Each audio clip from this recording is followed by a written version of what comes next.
Hello, everyone, and welcome to another NintendoFuse GameChat. Today, we're talking all about Victory Heat Rally for the Nintendo Switch. Ooh, you're in for a treat. So, Victory Heat Rally is this high octane arcade racing game that gives you a kind of like a cel shaded 16-bit aesthetic, but in a 3D environment. There's a bunch of different drivers, 12 different drivers and machines. There's a whole world tour mode that you can play. It's very solo centric, where you can unlock drivers and do different races. There's a lot of stuff. You could also race against your friends, a lot of different modes. This did come out December 12th of this year, 2024. It was published by Playtonic Friends, and full disclosure, review codes copies were provided. So thank you very much. Greg, what's your take on this game? What is your experience? Yeah, I definitely appreciate that graphic aesthetic. So it kind of gave like a reminder, almost like the old school Mario Kart from the Super Nintendo, or even like the F-Zero type game. Like it was kind of like a graphics, like almost kind of centered around like the Super Nintendo era of like racing games. And I thought that was a really neat touch to kind of see.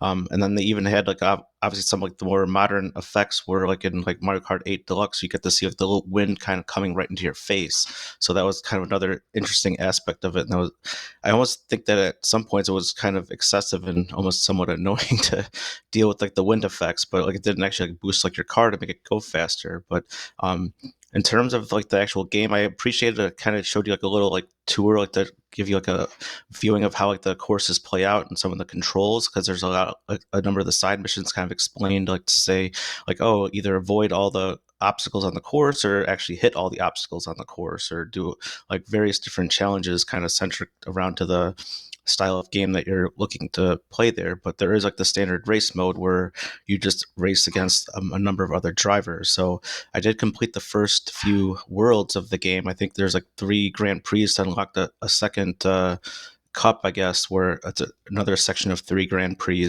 The first world was at least pretty straightforward, and I didn't have any like problems like completing it and beating like the CPUs. But when I did try like the second um, world, like the difficulty felt was like really ramped up, and like you were really supposed to be a lot more expert on the controls by this point, even though I was still kind of flying through and getting used to it. So like that was kind of an unexpected difficulty shift in that regard. But in terms of like the actual racing, it was a lot of cool centric tracks. Like no track were like the same. I like the style of each world where you get to race all the different races like a single track at a time, almost like a time trials like mode. Even though there are like CPUs to beat, but then the final element of the actual world is to do all the tracks in succession as like a normal cup that you would find in like any other racing game, where it's like all 4 races like back to back to back to back. And I thought that was a very interesting style and way to do it, and really appreciated like how it kind of builds you up and trains you on each of the courses, and then you get to do like a actual um, point, like a race for points against like, all the CPUs and your one appointed rival that you have to ride against. um, I don't know, is there anything else you want to add in that I missed off on there, Barry? Yeah, no, I love the fact that when you're going through the solo, like the world tour mode, you do the tracks individually and you learn them before it lunges you into the Grand Prix where you've got to do all the tracks. Like Mario Kart, you just pick it and you're thrown to the tracks. And your very first time, you're like, well, I'm racing this blind. I hope I get first. Here, you've already raced the courses. There's also challenge courses where it's like go through all the gates, collect all the items. And it's interesting to get gold. You have to do a perfect run, so you're timed on it. But I appreciated that it like kind of broke it up, and that's optional. You don't have to do those. And then there's the extra racers. You get your rival that you get to race against, and then you do like a really interesting battle race against them to unlock them. Where pretty much if you're in first, they're taking damage and their health bar depletes. But if they get in the first, your health bar depletes. So you've got to race back and forth and try and defeat your opponent. I thought that was really cool as opposed to just unlocking the character by default. I felt the drifting. This is a very drift heavy game. It takes the Mario Kart drift boost to a new level. I found drifting to be really intuitive and fun, and it definitely feels arcadey. Like I never felt like this was simulation. Like I could just pick up and play, and I feel anyone could just pick up and play this game.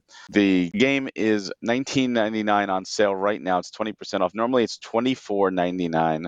Do you feel this is worth 24.99? Do you feel this is good value in this game and a lot to do, or do you feel you should wait for a sale like it's on sale right now? I kind of think like a more of a sale centric thing. I know there's like nine actual like World Cup different cups like combined into three worlds, but even then, unless you're like have a bunch of friends or you're able to play like online and do other challenges against, like I think of it as a if you're just going in it just to play just like the solo racing aspects of it and not play much of like a community type person or don't know if your friends are no like the same game, that's where I would try to more maybe possibly recommend like a smaller sale, like even like at the current price that it's at now, because 25 seems like it's a little bit steeper, but I don't know. I mean, it is a really fun game to play, and it probably still is justified at like full value. But I was just trying to see about the full replay value if you're actually playing with friends, and for sure it would be 100% worth it. But if you're just going in for the single player mode, perhaps like at